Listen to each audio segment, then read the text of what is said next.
I had been on the train for hours, just trying to relax after a long day. My trip was taking me from my parents' place in upstate New York back to college in the city. It was late and the train wasn't packed. Most of the people in my car were already asleep or zoned out. I was in and out of sleep myself, my head against the window as the soft rumble of the tracks passed underneath. The trip was supposed to be smooth, no stops except for the usual few at the stations I'd seen 100 times before, the kind of ride where you don't have to think about much. Just stare out into the darkness and wait for the familiar view of the city lights coming into focus. But then, in the middle of nowhere, the train suddenly screeched to a stop. I jerked awake and for a moment I didn't think much of it. Maybe there was a delay. It happens sometimes. I looked around to see if anyone else was reacting, but most of the people were either asleep or just ignoring it. There was an older guy a few rows up flipping through his phone, and a woman further back in the car looking confused, but no one seemed particularly alarmed. I looked out the window, but it was just dark. No lights from a station, no town in the distance, just thick forest stretching out endlessly on both sides of the train. We were in the middle of nowhere. It wasn't until a few minutes passed and we still weren't moving that I started to feel uneasy. I pulled out my phone to check if there were any notifications, but there wasn't any signal. I waited, thinking the train would start up again soon, but nothing happened. "Hey," I said to the guy sitting across the aisle from me. He was wearing a jacket and a baseball cap, looking half asleep. "Do you know why we stopped?" He shrugged, barely looking up. "Maybe something on the tracks." That didn't really reassure me. It didn't make sense for the train to just stop like this, especially not in the middle of the night without any explanation. I leaned back in my seat and stared out the window again. The trees outside looked strange in the darkness, like they were watching us. I shook off the feeling and waited. 10 minutes passed, then 20, still nothing. I started to get anxious. I wasn't the only one. A few people in the car were now looking around, whispering to each other, but there were no announcements from the conductor, no explanations, nothing.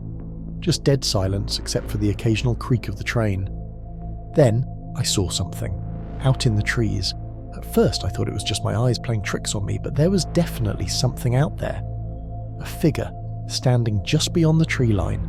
It was far enough away that I couldn't make out any details, but it was definitely a person, or at least something shaped like a person. "Do you see that?" I asked, nudging the guy across the aisle. He squinted out the window. "What?" "That," I pointed. "Right there, someone standing in the trees." He leaned closer to the window and stared for a moment. "I don't see anything, man. You sure?" I looked again, but now the figure was gone. Maybe I'd imagined it, or maybe they'd just moved, but it had definitely been there. I was sure of it. "Yeah, never mind," I muttered. More time passed, and still nothing happened. People were starting to get restless now, checking their watches and grumbling to themselves. I was getting a little restless myself. I'd been on this train enough times to know this wasn't normal. Then, without warning, the train's lights flickered. For a split second, the entire car was plunged into darkness, and then the lights came back on. Everyone looked around, startled. A few seats behind me, a woman called out, "What the hell is going on?" No one had an answer. There was still no announcement, no conductor walking through the car to explain what was happening. Just silence, and that figure in the trees, or whatever it had been. I decided I had to do something. Sitting here wasn't making me feel any better, so I got up and made my way to the front of the car. If I could find a train attendant, maybe I could get some answers. I passed through several cars, but they were all the same. People sitting, waiting, confused. No one seemed to know why we'd stopped, and there were no train attendants anywhere. I made it to the front car where the conductor usually was. The door was locked and there was no one in sight. I knocked on the door, but there was no response. That's when I heard the footsteps. At first, I thought they were coming from behind me, someone walking through the train. But as I listened, I realized they weren't coming from inside the train at all. They were outside. Slow, deliberate footsteps moving alongside the train just beyond the windows. I turned to look, but I couldn't see anything except the same dense forest. The footsteps stopped. I stood there, frozen for a moment, trying to figure out if I was imagining things. But then I heard something else. A faint tap, like someone lightly tapping on the window. I whipped around, staring at the window beside me. There was nothing there, just the reflection of the train's interior against the dark glass. I backed away slowly, making my way back to my seat, trying to ignore the uneasy feeling building in my chest. When I got back, the guy across the aisle looked at me. "Find anything?" I shook my head. "No one's around. I don't know what's going on." Before he could respond, the lights flickered again, this time staying off for several seconds. The car was completely dark, and in the silence I heard it again, the tapping on the window, this time louder, more insistent. The lights flickered back on, and I could see the woman a few seats behind me looking pale. "Did you hear that?" she asked. "Hear what?" someone else responded. "That tapping. Someone's outside." Everyone in the car went quiet. We all looked at each other, waiting for someone to say something, but no one did. It was like we were all trying to convince ourselves that it wasn't happening. Then, the train started moving again. The sudden jolt caught everyone off guard. People sighed with relief, settling back into their seats as the train slowly picked up speed. But I couldn't shake the feeling that something wasn't right. As we pulled away from that spot in the woods, I glanced out the window one last time, and that's when I saw him. Standing just at the edge of the tree line was the figure I'd seen before. This time, I could make out more details. A man, tall, with a strange twisted grin on his face. His eyes were locked on the train, watching us as we sped away. I turned away, heart racing. I didn't say anything to the guy across the aisle. I didn't say anything to anyone. I just sat there, trying to calm myself down, telling myself that it was over, that we were moving again and everything was fine. But as the train sped through the night, I couldn't shake the feeling that he was still watching, that somehow he knew exactly where we were headed, and that he wasn't done with us yet.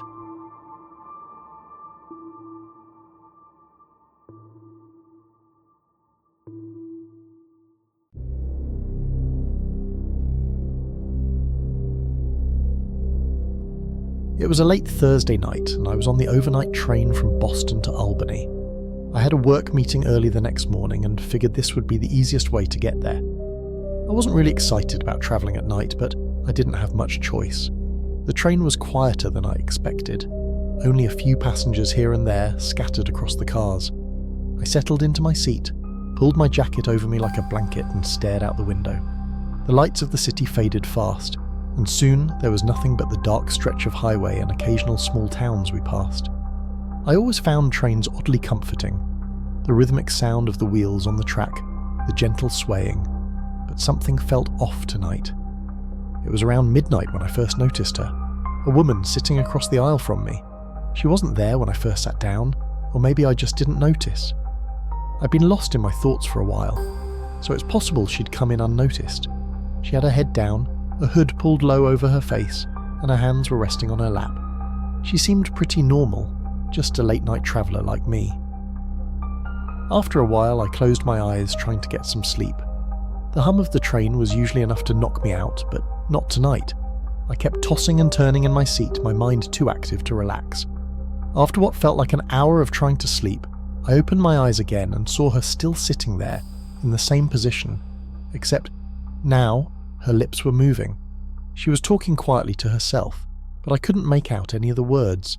I didn't think much of it at first. Maybe she was praying or just talking herself through something. I wasn't going to judge.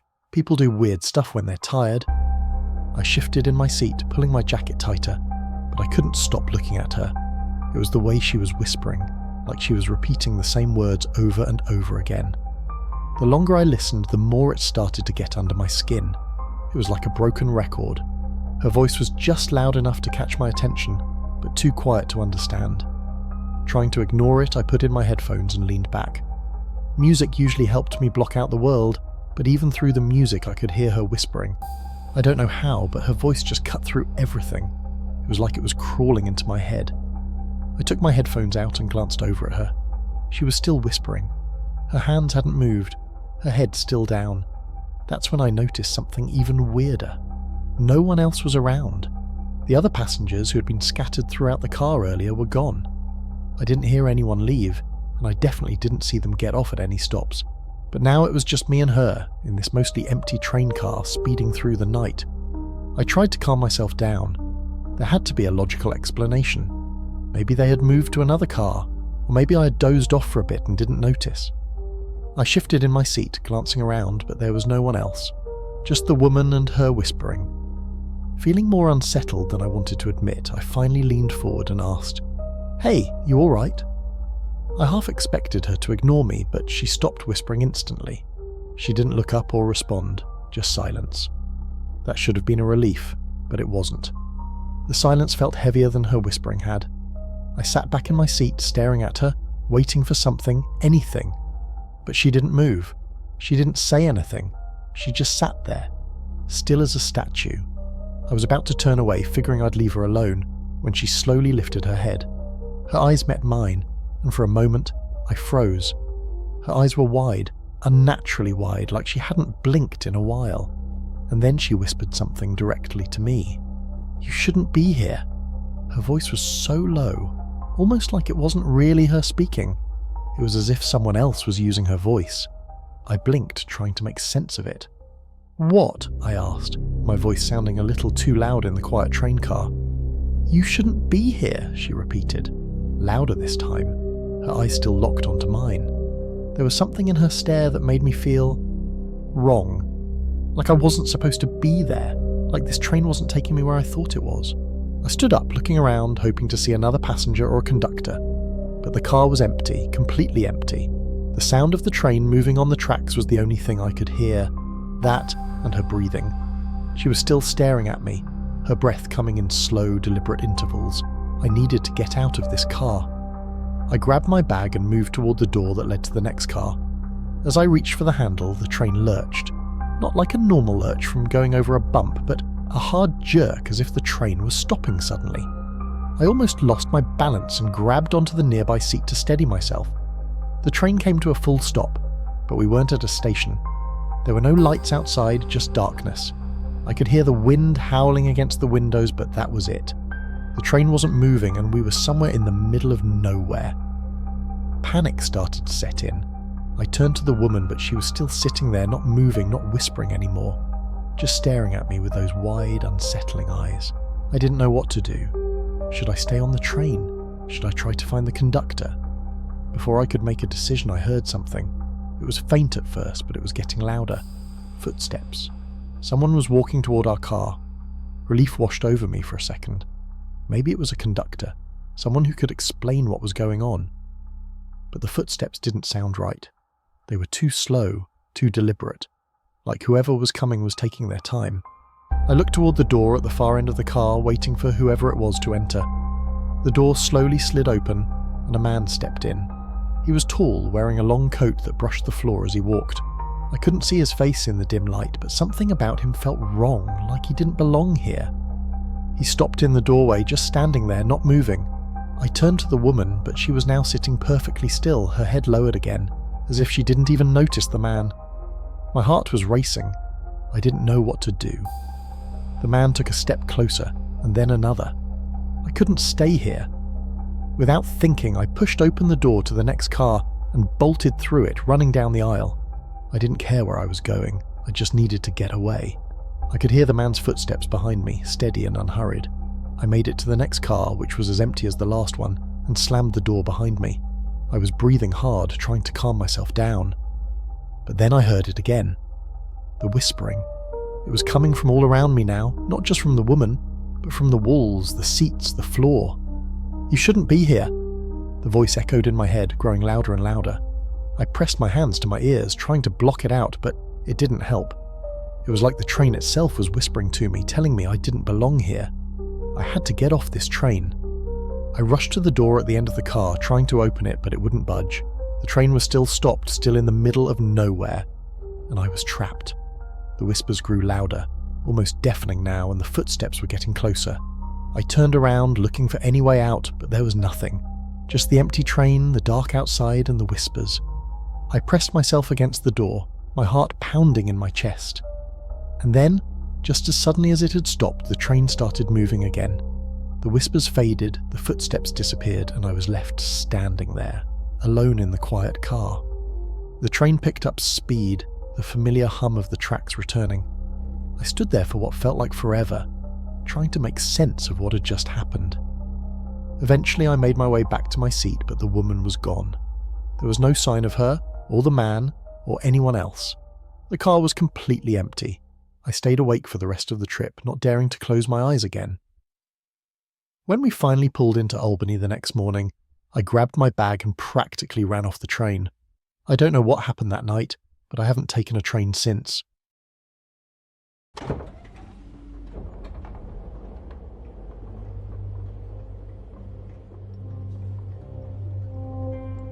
The train rattled through the night, the windows streaked with ice as the Siberian landscape blurred by. I'd been on board for hours, and the once cosy compartment had grown tense. Something had changed. It started when that man boarded at the last station. He was tall, dressed in a heavy black coat, and his face was hidden under a dark hat. He walked down the aisle slowly, looking at each of us as if measuring something. His eyes locked onto mine for a second too long, and I knew this wasn't just a normal passenger. I needed to get out of sight. I stood up casually, pretending I needed to stretch my legs, but my mind raced. I walked past the other passengers, not looking at them, as if I hadn't noticed the man. I made my way toward the dining car. The smell of stale food and coffee hit me as soon as I entered. It was empty, dimly lit by weak overhead lights and cold.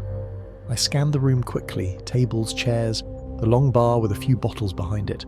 The whole space felt abandoned, like no one had been there for hours. Perfect for hiding. I slipped into the far corner behind the bar. It was cramped and I had to crouch, but it was hidden enough. My heart pounded in my chest. I listened carefully, trying to pick out any sounds over the steady hum of the train. It wasn't long before I heard it. The slow, heavy footsteps of the man. He was getting closer. His pace was deliberate, like he wasn't in a rush but knew exactly where he was going. The door to the dining car creaked open, and I felt my breath catch in my throat. He entered the room. I peeked around the edge of the bar just enough to see him. His dark coat looked even heavier under the dim lights, the collar turned up high, hiding part of his face. His eyes moved slowly, scanning the tables and seats like he was hunting for something or someone. I pressed myself against the wall, willing myself to stay as still as possible. The train swayed, and a few utensils hanging above the bar clinked softly. I froze. The sound was barely noticeable, but in the silence of the empty car it felt loud. My hands gripped the edge of the bar, hoping he wouldn't hear it. He didn't seem to notice. He kept moving through the room, checking under tables, behind chairs. His footsteps were steady, each one louder in the stillness of the car. I watched as he moved from table to table, his eyes sharp and focused. Then he paused, just a few feet from where I was hiding. I didn't dare move. He stood there, as if thinking, considering his next step. The air felt thick with tension, like it could crack at any second. My pulse was pounding in my ears and I could barely hear anything else. After what felt like forever, he moved again. His boots echoed as he walked away from my hiding spot, toward the other end of the dining car. I let out a slow, quiet breath. But I knew I couldn't stay here for long. He wasn't giving up. I needed a new place to hide, and fast. I crawled out from behind the bar, moving quietly, hoping the train's steady rumble would cover the sound. My eyes darted around the room, looking for somewhere else to go. The kitchen. It was small, just behind the bar, with a few metal counters and shelves. Not ideal, but better than staying in plain sight. I slipped into the kitchen area, ducking behind a tall metal shelf. It was cramped, the cold metal biting into my back as I pressed myself against it. There were pots and pans hanging from hooks, and I carefully moved them aside so they wouldn't clang together. The dining car door creaked again. He was coming back. I could hear his slow footsteps, closer now, moving back through the car. He was searching methodically, like he knew I was still nearby. My body tensed, every muscle coiled, waiting. I listened as his boots scraped against the floor, growing louder with each step. The kitchen wasn't large, and it wouldn't take him long to find me if he decided to check here. I held my breath, every nerve on edge, as I heard him approach the bar again.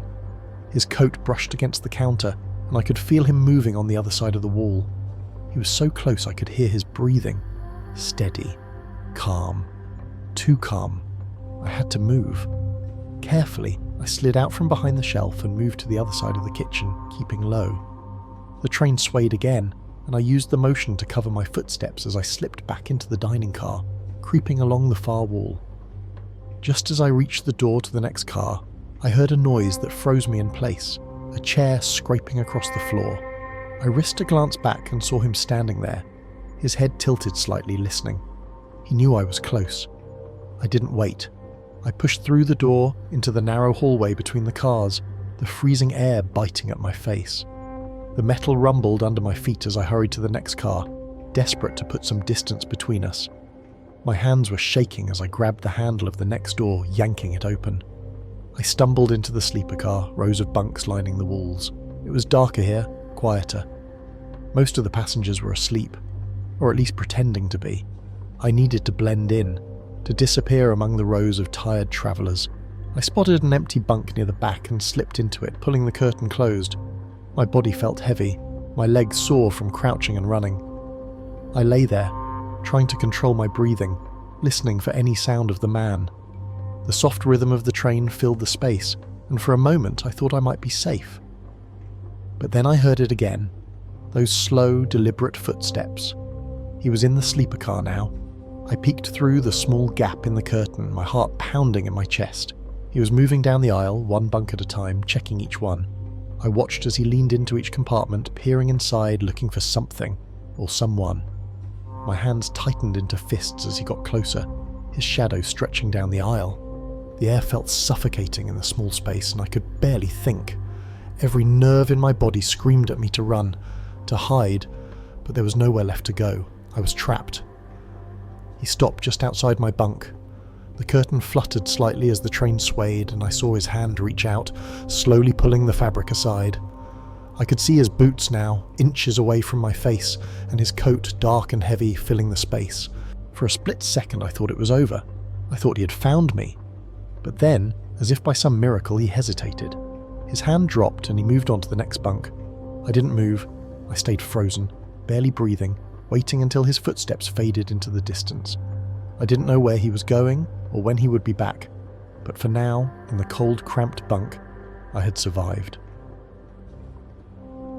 The train kept moving through the Siberian night, and I knew I wasn't safe yet, but at least for the moment, I was hidden.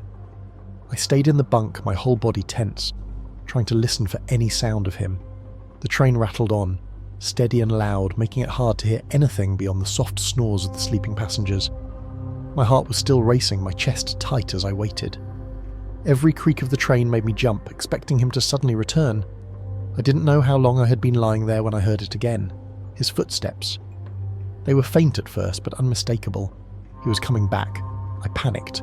I couldn't stay here any longer. If he checked the bunks again, he'd find me for sure.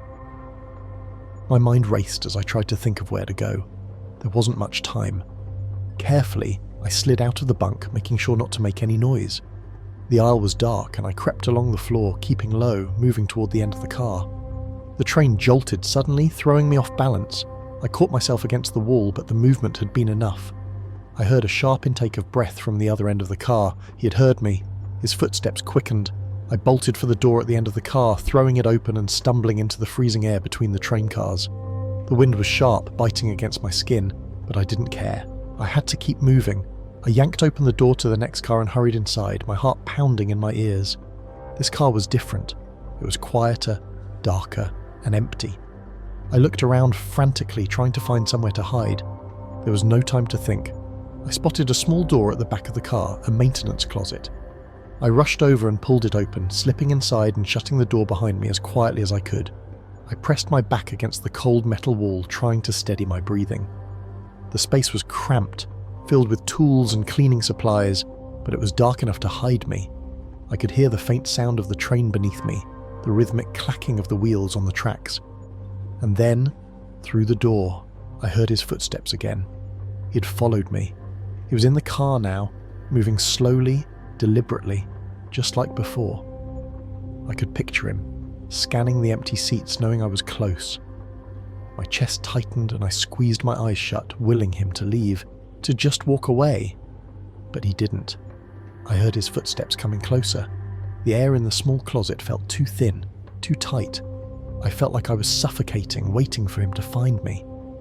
My mind raced. What was I going to do if he opened the door? I had nowhere to run, nowhere to hide. The footsteps stopped right outside the closet. I held my breath. There was a long, awful silence. Then, slowly, the door handle began to turn. The metal creaked as the door opened just an inch. I braced myself, my heart pounding so hard it hurt. But then, nothing. The door stopped. I waited, frozen, every muscle in my body tense. The door didn't move any further. I could hear his breathing just outside, slow and steady, as if he was thinking, deciding. Then, after what felt like an eternity, the handle released, and the door closed again. His footsteps retreated, slowly at first, then faster, until I could no longer hear them. I stayed there, pressed against the cold wall of the closet, too afraid to move. My breath came in shallow gasps, and it took me a long time to realize he was really gone. It wasn't until I heard the train whistle in the distance, signaling the approach of the next station, that I dared to leave. The moment the train slowed, I slipped out of the closet and hurried through the cars, avoiding any passengers or conductors. I didn't want to explain what had happened. I didn't even want to think about it. When the train finally stopped, I stepped off onto the platform, my legs shaky and weak. The cold Siberian air hit me, but this time it felt like a relief. I was out. I was safe. I didn't look back as I walked away from the station, not wanting to see if the man was still on board. I didn't care where I was, as long as it was far away from that train. I never saw the man again, but I'll never forget his footsteps and how close he came to finding me. Thanks for watching. Like this video and subscribe to the channel if you like the stories.